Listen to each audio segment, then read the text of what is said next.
మనము ధ్యానించున్నాం. ఈరోజు రెండవ దినమున ఈ ప్రత్యేకమైన సమయంలో మనము మన జీవితాలను దేవునికి అప్పగించుకొనుట, surrender your life to God.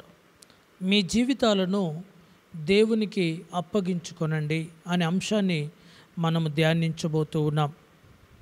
సహజంగా అప్పగించుకోవడం అన్నది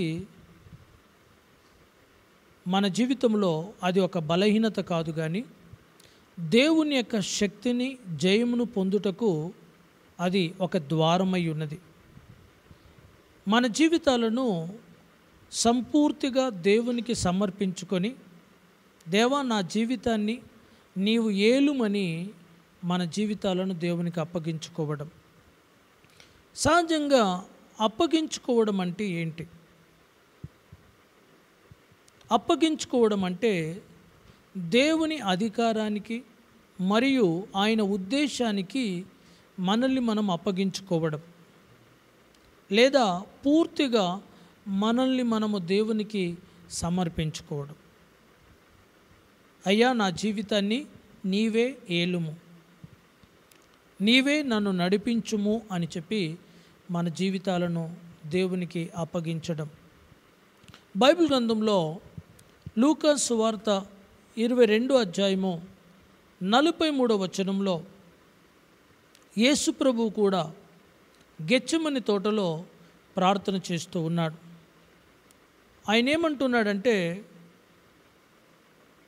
లూకా సువార్త 22:43లో, తండ్రి ఈ గిన్నె నా యొద్ద నుండి తొలగించుటకు నీ చిత్తమైతే తొలగించుము,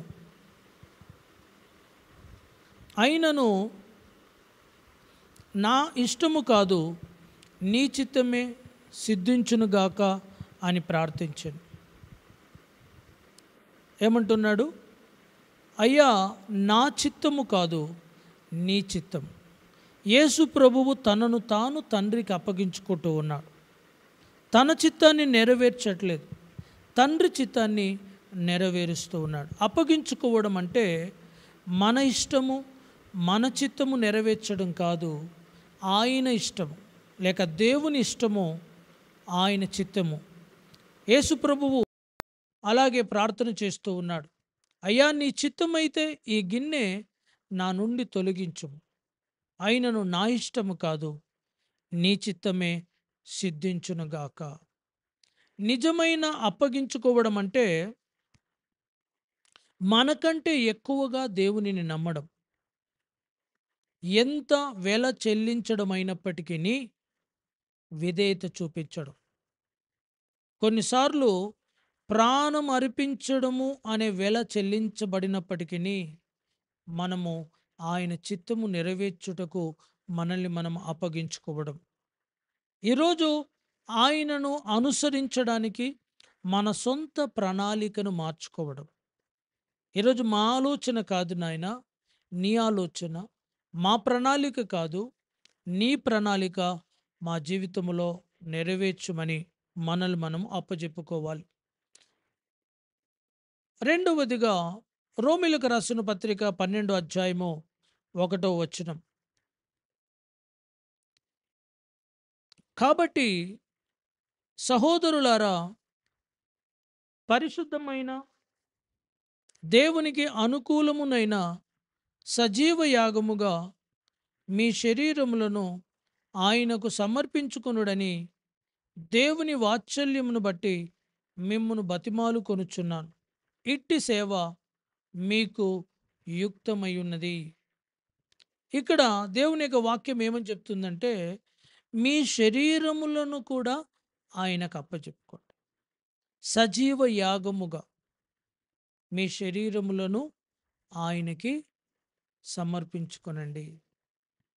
ఇక్కడ పౌలు విశ్వాసులతో ఏమని చెప్తున్నాడంటే, తన జీవితము సజీవ యాగముగా దేవునికి సమర్పించాలి అని పౌలు కోరుతున్నాడు. దానినే అప్పగించుకోవడం. సజీవ యాగం అంటే ఇది ఒకేసారి జరిగే కార్యం కాదు. ఈరోజు నేను దేవునికి నన్ను నేను అప్పచెప్పుకున్నాను, అయిపోయింది అనడానికి వీల్లేదు. ఈ అప్పచెప్పుకోవడం అన్నది ఒకసారి జరిగే కార్యక్రమం కాదది. అది ప్రతిదినము మనం దేవునికి అప్పజెప్పుకుంటూ ఉండాలి. రోజువారీగా మనము దేవునికి అప్పజెప్పుకోవాలి. మన శరీరము, మన మనస్సు, మన ఇష్టము, మన ఆలోచనలు, మన చిత్తము, మన ఉద్దేశాలు ఆయనకి అప్పజెప్పుకోవాలి. దేవునికి స్తోత్రం కలుగునుగాక. పౌలు అంటున్నాడు, ఇక జీవించున్నది నేను కాదు, క్రీస్తే నా యందు జీవించుచున్నాడు. దేవునికి స్తోత్రం కలుగునుగాక. లూకా సువార్త 9వ అధ్యాయము 23వ వచనంలో యేసుప్రభు ఏమంటున్నాడంటే, ఒకడు శిష్యుడిగా ఉండాలంటే 23వ వచనం చూద్దాం. మరియు ఆయన అందరితో ఇట్లనెను, ఎవడైనను నన్ను వెంబడింపగోరిన ఎడల తన్ను తాను ఉపేక్షించుకొని ప్రతిదినము తన సిలువనెత్తుకొని నన్ను వెంబడింపవలెను. ఏంటట? ఎవడైనను నన్ను వెంబడించాలనుకుంటే తనను తాను ఉపేక్షించుకోవాలి. Deny your self. మిమ్మల్ని మీరు ఉపేక్షించుకొని మీరు నన్ను వెంబడించాలి. నిజమైన శిష్యత్వం అంటే మనల్ని మనం ఉపేక్షించుకొని ప్రతిదినము సిలువనెత్తుకొని నడుచుట. అంటే దీని అర్థం ఏంటంటే, మీ సొంత ఇష్టానికి చనిపోయి ఆయన కొరకు బ్రతకడం.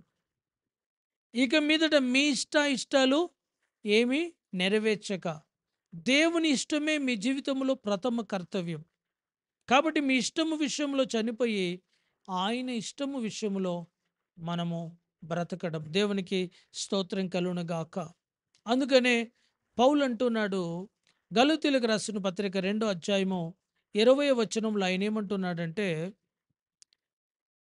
నేను క్రీస్తుతో కూడా సిలువ వేయబడి ఉన్నాను. ఇకను జీవించువాడను నేను కాదు, క్రీస్తే నా యందు జీవించుచున్నాడు. నేనిప్పుడు శరీరమందు జీవించుచున్న జీవితము నన్ను ప్రేమించి నా కొరకు తన్ను తాను అప్పగించుకొనిన దేవుని కుమారుని యందలి విశ్వాసము వలన జీవించుచున్నాను. దేవునికి స్తోత్రం కలుగునుగాక. ఇక్కడ పౌలు తనను తానుగా పూర్తిగా దేవునికి అర్పించుకున్నాడు. ఆయన ఏమంటున్నాడు?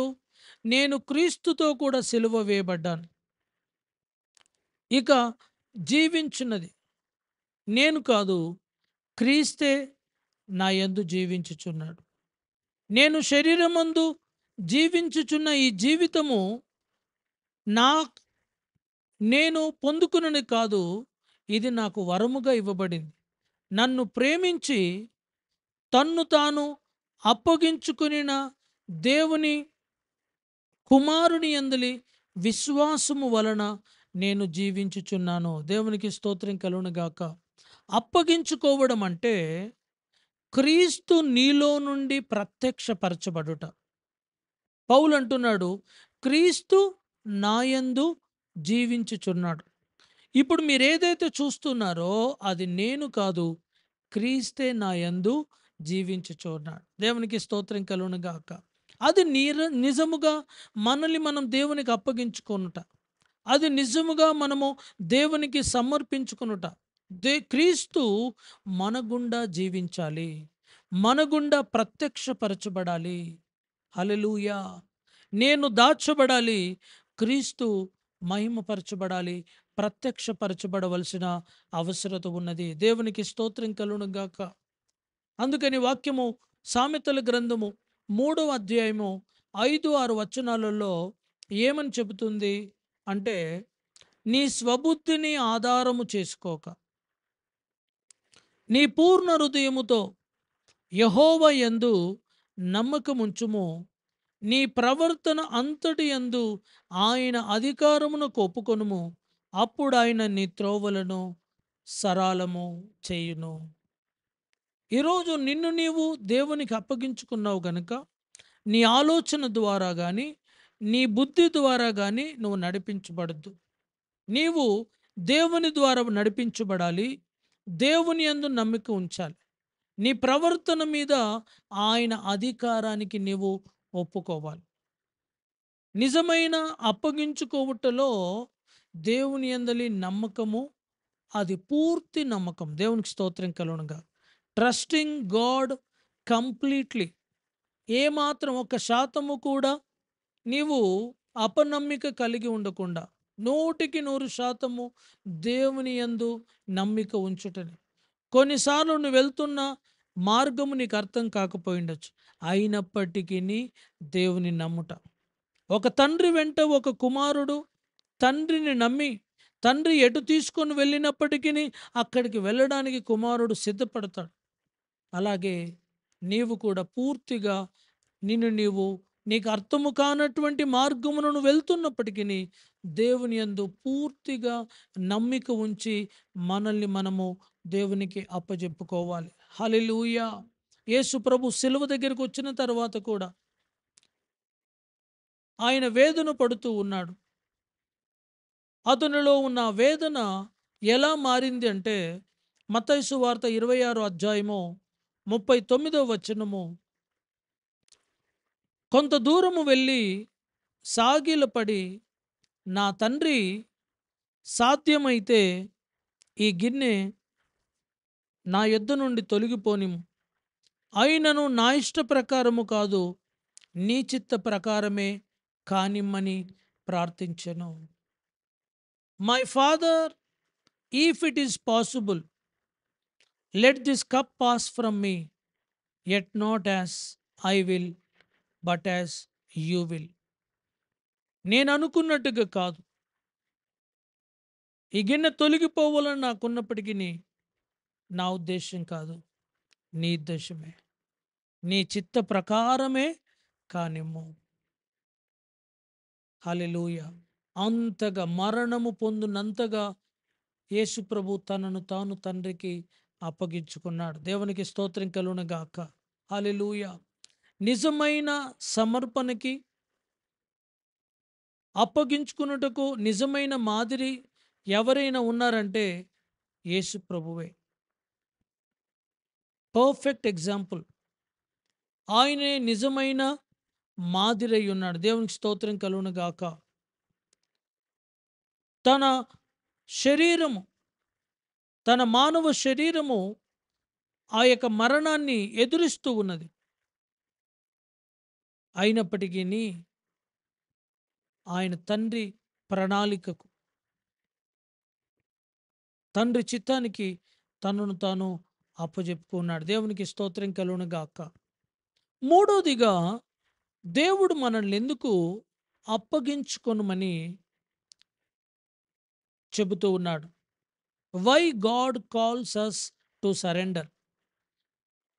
మనను అప్పగించుకొనుమని చెప్పుటకు దేవునికి గల అధికారం. మొదటిది, మనము ఆయన వారము. దేవునికి స్తోత్రం కలుగునుగాక. హల్లెలూయా. మనం విలువ పెట్టి కొనబడిన వారం. మనము మనవారము కాదు, మనము ఆయన వారం. దేవునికి స్తోత్రం కలుగునుగాక. కొరింథీయులకు రాసిన మొదటి పత్రిక 6వ అధ్యాయము 19, 20 వచనాలు.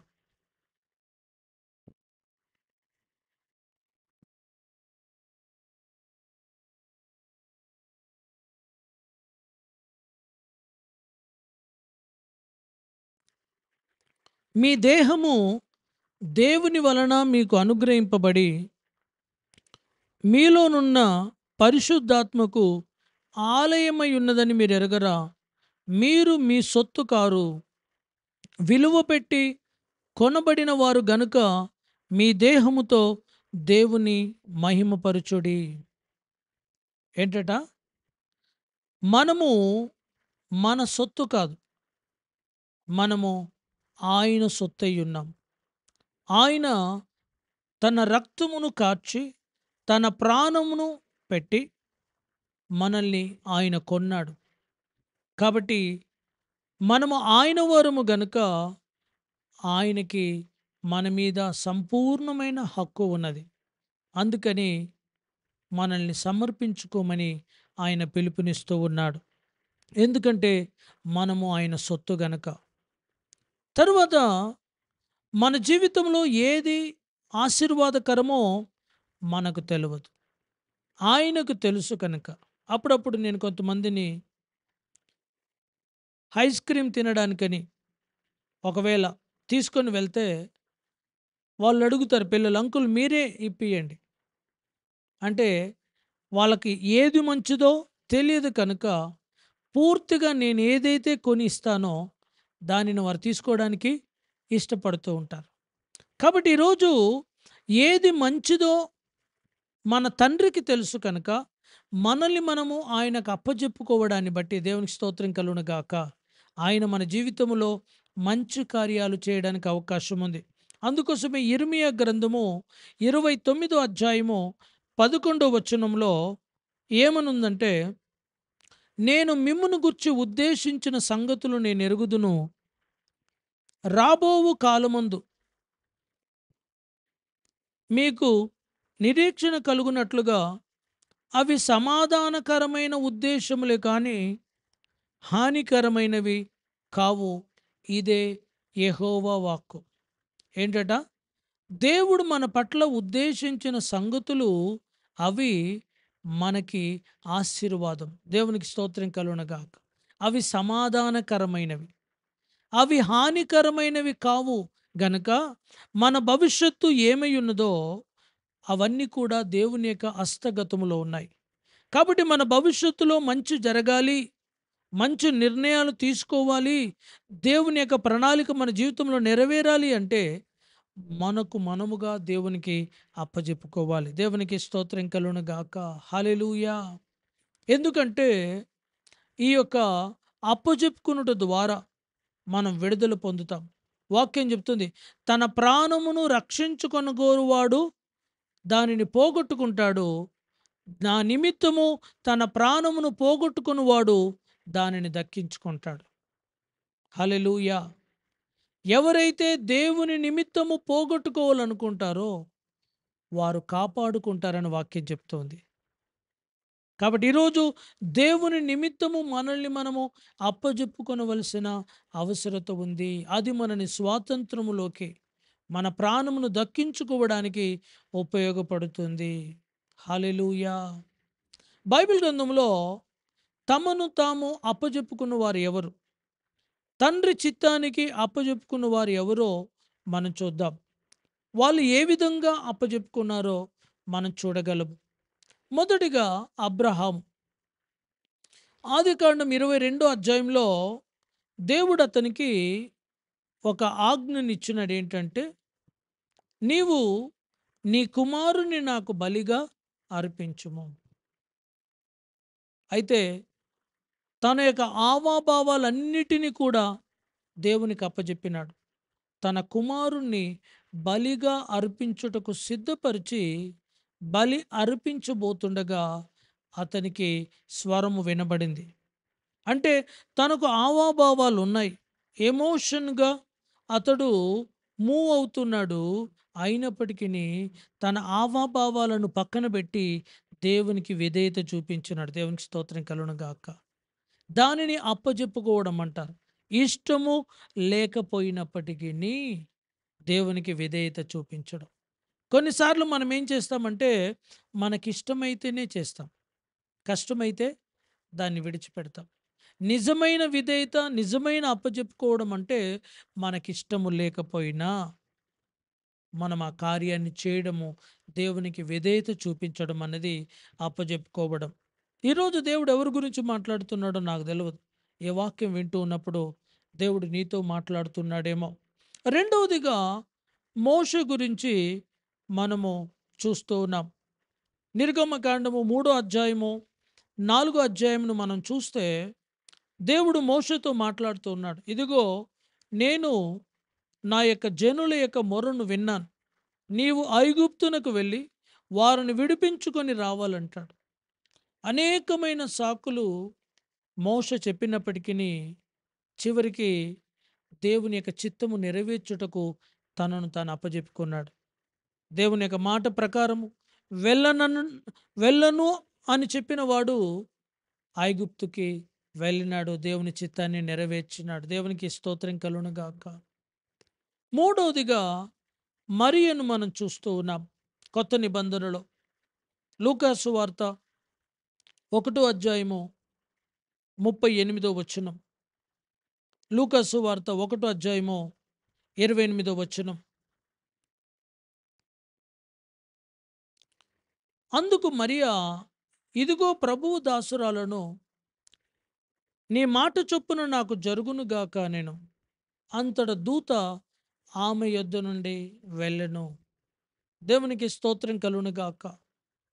ఇదిగో నీవు గర్భము ధరించి కుమారుని కంటావు అని చెప్పినప్పుడు, నేను పురుషుని ఎరగని దానిని ఇది ఎలాగూ సాధ్యము. అయితే దేవుని దూత ఏమంటున్నదంటే, నీవు పరిశుద్ధాత్మ వలన గర్భము ధరిస్తావు. అప్పుడు మరి ఏమంటుందంటే, ఇదిగో నేను ప్రభువు దాసురాలను, ఆ మాట ప్రకారముగా నాకు జరుగునుగాక. ఆమె ముందు వివాహం ఉన్నది. ఆమె ముందు యేసు ప్రభువుకి జన్మనివ్వడం ఉన్నది. అయితే యేసు ప్రభుకి జన్మనిచ్చుటకు తన జీవితాన్ని అప్పజెప్పుకున్నది. ఆ ప్రకారముగా జరుగునుగాక. దేవదూత వచ్చి ఆమెను అడిగిన అప్పుడు హృదయపూర్వకంగా పర్మిషన్ ఇచ్చింది. ఇష్టపూర్వకంగా ఆ ప్రకారముగా నాకు జరుగునుగాక. హల్లెలూయా. దీన్ని అప్పజెప్పుకోవడం అంటారు. నీ చిత్తము వేరేదై ఉంటుంది. అయినప్పటికీ దేవుని చిత్తమునకు నీ చిత్తమును మార్చి దేవుని చిత్తానికి నీవు లోబడడమే అప్పగించుకోవడం. సరెండరింగ్. యేసు ప్రభు గురించి మనం చూస్తూ ఉన్నాం. మనం చదువుకున్నాం. అయినను నీ చిత్తమే నెరవేర్చబడును గాక అని వాక్యం చెబుతూ ఉన్నది. నా చిత్తము కాదు, నీ చిత్తమే జరుగును గాక. యేసు ప్రభువు తండ్రి చిత్తమును నెరవేర్చుటకు తనను తాను పూర్తిగా అప్పజెప్పుకున్నాడు. తన జీవితం అంతా కూడా తండ్రి చిత్తాన్ని నెరవేర్చున్నాడు. ఆయన చిత్తము నెరవేర్చుటయే ఆయన ఆహారము పానమై ఉన్నది. తన చిత్తాన్ని, తండ్రి చిత్తాన్ని నెరవేర్చి సమాప్తమైనదని చెప్పినాడు. పౌలు కూడా అపోస్తుల కార్యములు 9 అధ్యాయము 6 వచనం. అతడు గుర్రం మీద నుంచి పడ్డప్పుడు అతడు అడుగుతూ ఉన్నాడు, అయ్యా నీవెవరివి?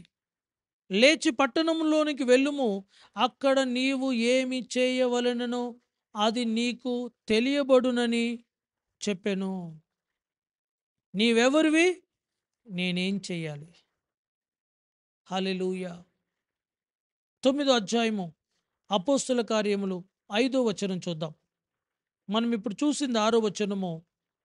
5 వచనాన్ని చూద్దాం. ఆయన దమస్కునకు ఒక ప్రత్యేకమైన ఉద్దేశం కోసం వస్తున్నాడు. సంఘాన్ని హింసించడం కోసం వచ్చినాడు. అకస్మాత్తుగా ఆకాశము నుండి ఒక వెలుగు అతనికి కనబడి, అతడు గుర్రం మీద నుంచి కింద పడినప్పుడు, సౌలా సౌలా నన్నెందుకు హింసించుచున్నావన్న స్వరము వినినప్పుడు పౌలేమంటున్నాడు, ప్రభువా నీవెవడవని అడగగా ఆయన నేను నేను నీవు హింసించుచున్న యేసును. లేచి పట్టణమునకు వెళ్ళుము, అక్కడ నీవు ఏమి చేయవలనో అది నీకు తెలుపబడునని చెప్పెను. ఆయన చేయడమేమో, ఆయన చేయాలనుకున్నదేమో సంఘాన్ని హింసించడం. కానీ దేవుడు చేయాలనుకున్నది ఏంటంటే సంఘాలను కట్టడం. ఆయన చేయాలనుకున్నది ఏంటంటే సంఘాన్ని పాడు చేయడం. దేవుడు ఆయనకు చేయాలనుకున్నది ఏంటంటే సంఘాలను కట్టుటకు అతన్ని వాడుకోవడం. తన చిత్తాన్ని మార్చుకొని దేవుని చిత్తాన్ని నెరవేర్చుకున్నటకు తనను తాను అప్పగించుకున్నాడు. హల్లెలూయా. తరువాత 5వ మాటగా ఫిలిప్పీలకు రాసిన పత్రిక 4 అధ్యాయము 6, 7 వచనాలు. దేనిని గూర్చియు చింతపడకుడి గాని ప్రతి విషయములోను ప్రార్థన విజ్ఞాపనముల చేత కృతజ్ఞత పూర్వకముగా మీ విన్నపములను దేవునికి తెలియచేయుడి. అప్పుడు సమస్త జ్ఞానమునకు మించిన దేవుని సమాధానము యేసుక్రీస్తు వలన మీ హృదయములకును మీ తలంపులకును కావలి ఉండును. ఈరోజు మీరు చింతపడుట కంటే అప్పుడప్పుడు కొన్నిసార్లు ప్రజలు చింతపడుతూ ఉంటారు. కానీ దేవుడు ఏమంటున్నాడంటే మీరు చింతపడకుండా మీరేం చేయండి? ప్రార్థన విజ్ఞాపనల చేత మీ విన్నపాలను దేవునికి తెలియచేయండి. ఇది అప్పగించుకొనుటకు మూలము. The result to surrender. మీరు దేని విషయంలో చింతపడకండి. చింతిస్తున్నారా? అయితే దేవుడు అంటున్నాడు, పౌలు అంటున్నాడు ఫిలిప్పీలకు రాసిన పత్రికలో, మీరు చింతపడకండి గాని మిమ్మల్ని మీరు దేవునికి అప్పజెప్పుకోండి. మీ విన్నపాలు దేవునికి అప్పజెప్పండి. ఆయన మీకు సమాధానం ఇస్తాడు. మీ చింతకు బదులు ఆయన ఏమిస్తాడంట? సమాధానం. హల్లెలూయా. ఈరోజు నువ్వు సమాధానం లేకుండా ఉన్నావా? ఉదయకాలం నుంచి రాత్రి వరకు జీవితం ఎలా గడుస్తుంది, ఎలా ముందుకు వెళ్తుంది, ఇలాగైతే ఎట్లా, అలాగైతే ఎట్లా అని లెక్కలేసుకుంటున్నావా? మీరు దేని విషయంలో చింతపడకండి. ఆయన అంటున్నాడు, మీ చింత యావత్తు నా మీద వేయండి. హల్లెలూయా. దేవుడే నీ చింతకు బదులుగా నీకు సమాధానాన్ని ఇవ్వబోతున్నాడు. నువ్వు ఇక మీదట ఏనాడు కూడా చింతపడవు. దేవునికి స్తోత్రం కలుగునుగాక. హల్లెలూయా. మిమ్మల్ని మీరు పరిశుద్ధాత్మకు అప్పచెప్పుకోండి. పరిశుద్ధాత్మను ఆవరించు. పరిశుద్ధాత్మ మిమ్మల్ని ఆవరించినప్పుడు వాక్యం చెప్తుంది, అయినను పరిశుద్ధాత్మ మీ మీదికి వచ్చినప్పుడు మీరు శక్తి పొందుకుంటారు. అప్పుడు మీరు నాకు సాక్షులుగా ఉంటారు. దేవునికి స్తోత్రం కలుగునుగాక. పరిశుద్ధాత్మ ద్వారానే మీరు శక్తిని పొందుకుంటారు.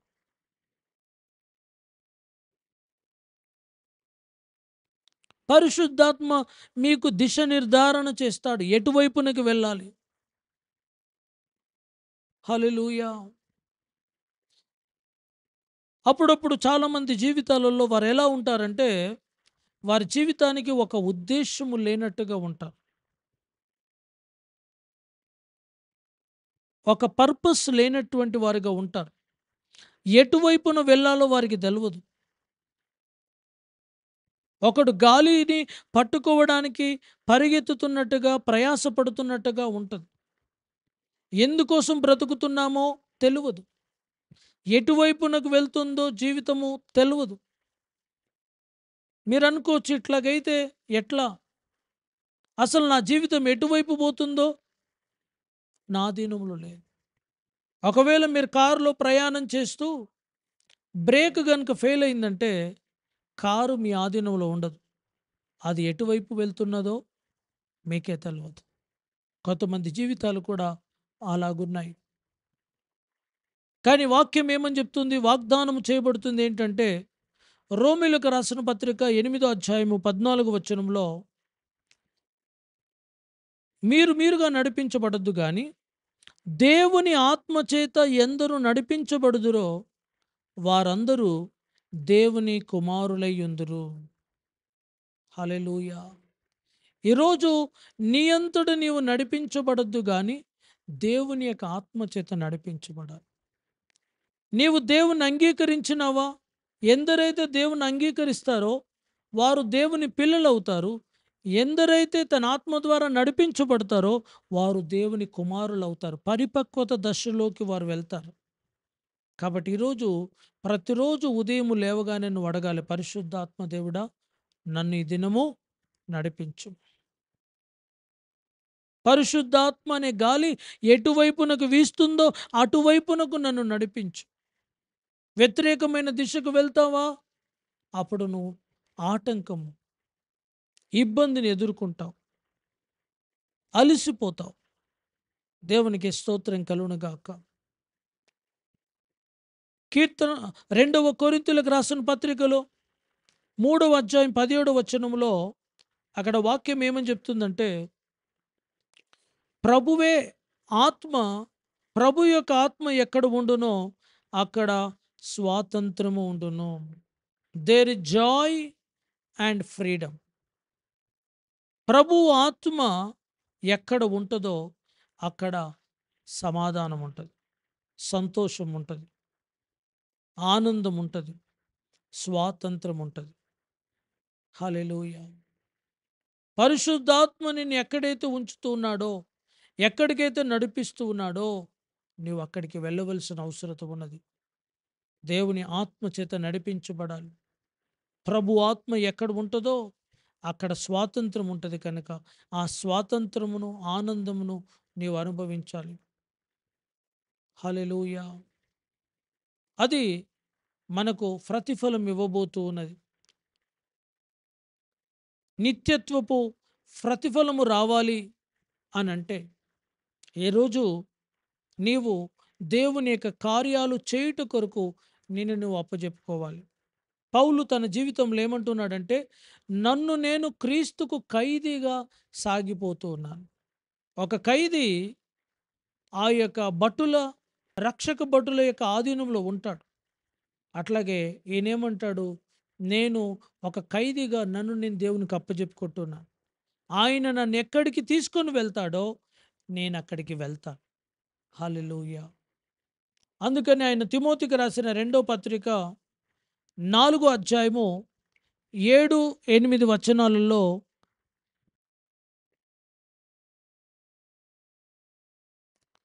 తిమోతికి రాసిన రెండో పత్రిక 4వ అధ్యాయము 7, 8 వచనాలు మనం చూద్దాం.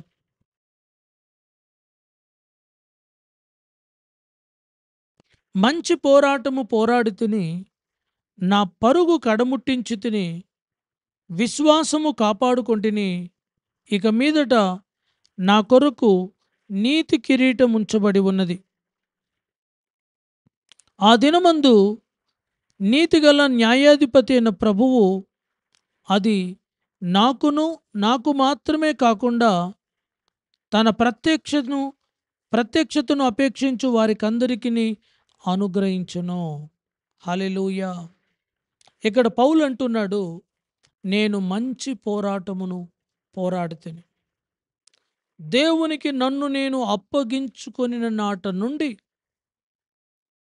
నా యొక్క జీవితము ముగించేంత వరకు నా ఇష్ట ప్రకారంగా కాదు, నేను దేవునికి ఇష్ట ప్రకారంగా జీవించినాను. ఆయన ఉద్దేశాలను నెరవేర్చినాను. ఆయన నాకేదైతే ఇచ్చినాడో ఆ విషయంలో, ఆ పరుగు పందెములో నేను ఓపికగా పరిగెత్తినాను. మంచి పోరాటమును నేను పోరాడినాను. నా విశ్వాసాన్ని, నా భక్తిని, నా పరిశుద్ధతను నేను కాపాడుకున్నాను. అయితే ఇప్పుడు నాకు ప్రతిఫలం ఏంటంటే, నా కొరకు నీతి కిరీటము ఉంచబడి ఉన్నది. హల్లెలూయా. ఇప్పుడు ఆ నీతి కిరీటము ఎవరెవరికి అనుగ్రహించబడుతుందంటే, ఎవరెవరైతే మంచి పోరాటము పోరాడినారో, దేవుని చిత్తమును వారి జీవితం ద్వారా నెరవేర్చినారో, విశ్వాసాన్ని కాపాడుకున్నారో, తమ పరుగును తుదముట్టించున్నారో, వారికి కూడా దేవుడు నీతి కిరీటమును ఇవ్వబోతూ ఉన్నాడు. దేవునికి స్తోత్రం కలుగును గాక. ఈ సమయంలో మనము మనలకు మనముగా దేవునికి అప్పజెప్పుకుందాం. అందరి కళ్ళు మూసుకొని ప్రార్థన చేద్దాం.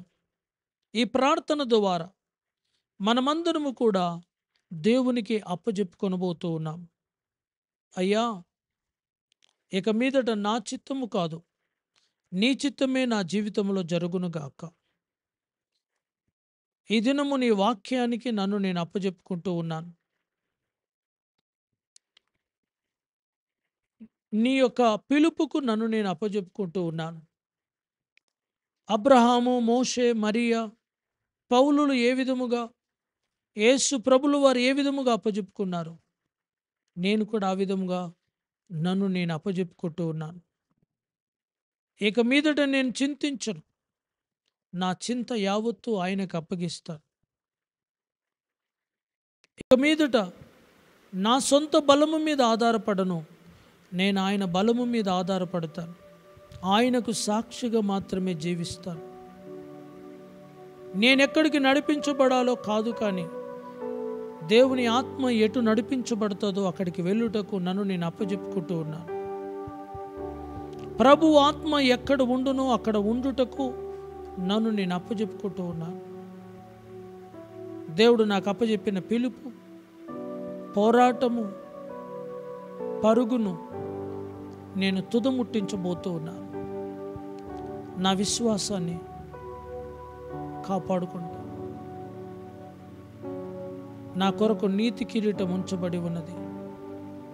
న్యాయాధిపతి అయిన యేసు అది ప్రతి ఒక్కరికి ఇవ్వబోతూ ఉన్నాడు. పౌలుకు మాత్రమే కాదు, తన ప్రత్యక్షతను అపేక్షించు వారందరికీ ఆయన అనుగ్రహించబోతూ ఉన్నాడు.